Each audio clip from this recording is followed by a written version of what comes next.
आदरणीय गुरुजन नमस्कार. विद्यार्थी 0 ते 50 पर्यंतच्या संख्यांची बेरजेचे चिन्ह वापरून करू शकतो. ही क्षमता क्रमांक 20 आपल्या विद्यार्थ्यांना प्राप्त झाली आहे.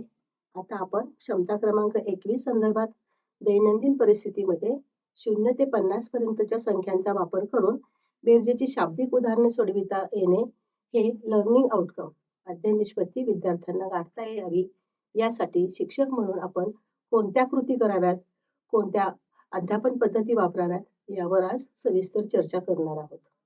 या संदर्भात आपले उद्दिष्ट असेल विद्यार्थ्यांचे लक्ष वेधून घेणे आणि त्याला बेरजेचे महत्त्व समजावून देणे.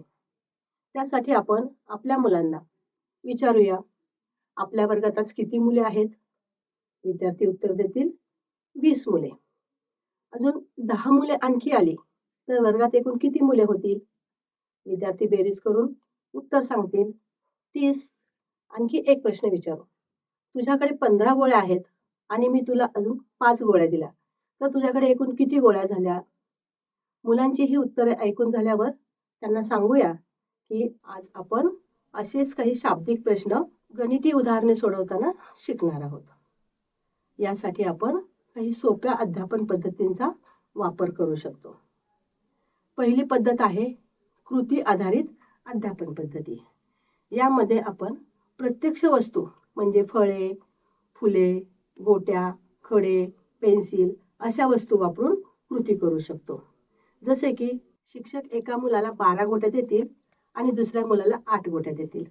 दोन्ही मुलांना मोजायला सांगतील. मुलं मोजून सांगतील एकूण 20 गोट्या झाल्या. हे उदाहरण आपण फळ्यावर लिहू.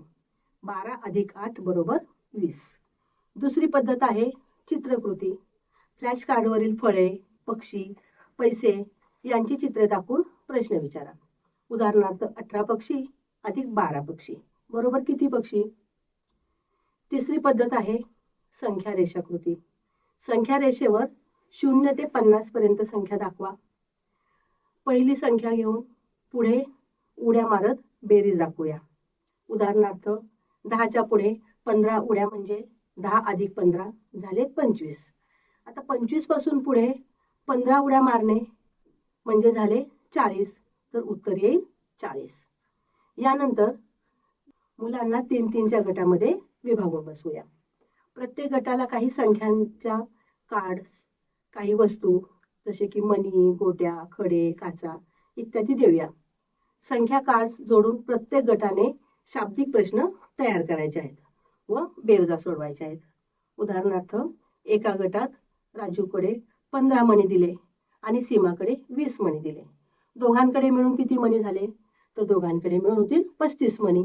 असे शाब्दिक उदाहरण तयार करण्यात आले. अशा प्रकारे विद्यार्थ्यांना सरावासाठी उदाहरणे सोडवायला देऊया. उदाहरणार्थ आईने 12 पोळ्या केल्या, काकूने 15 पोळ्या बनवल्या, तर दोघींनी मिळून किती पोळ्या बनवल्या? दुसरं उदाहरण देऊया. आमच्या बागेत 14 गुलाबाची झाडे आहेत, माळी काकांनी आणखी 16 गुलाबाची झाडे लावली. आता आपल्या बागेमध्ये एकूण गुलाबाची किती झाडे झाली? याचे उत्तर मुलं देऊ शकतील. राहुलकडे 35 रुपये आहेत, त्याला बाबांनी आणखी 25 रुपये दिले. आता राहुलकडे किती रुपये झाले? अशा पद्धतीने आपण प्रत्येक विद्यार्थ्यांना ही शाब्दिक उदाहरणं दैनंदिन जीवनातील देऊया. प्रत्येक विद्यार्थ्याकडून उत्तर घेण्याचा आपण प्रयत्न करूया. शिकलेल्या गोष्टींचा आढावा घेऊया. म्हणजेच काय? तो 2-3 झटपट प्रश्न विचारायचे. उदाहरणार्थ 22 फुले + 10 फुले किती फुले झाली? 14 पोपट + 15 पोपट किती पोपट झाले? मुलांना त्यांच्या परिसरातील वस्तूंचा उपयोग करून दररोज किमान 2 तरी शाब्दिक प्रश्न स्वतः तयार करायला आणि घरी सोडवायला सांगावेत. यामध्ये महत्त्वाची टीप काय आहे? प्रत्येक प्रश्न हा नेहमी दैनंदिन जीवनाशी संबंधित असावा. उदाहरणार्थ फळं, गोट्या, गोळ्या, पैसे, चित्र त्यानुसार अशा वस्तू आपण वापरू शकतो.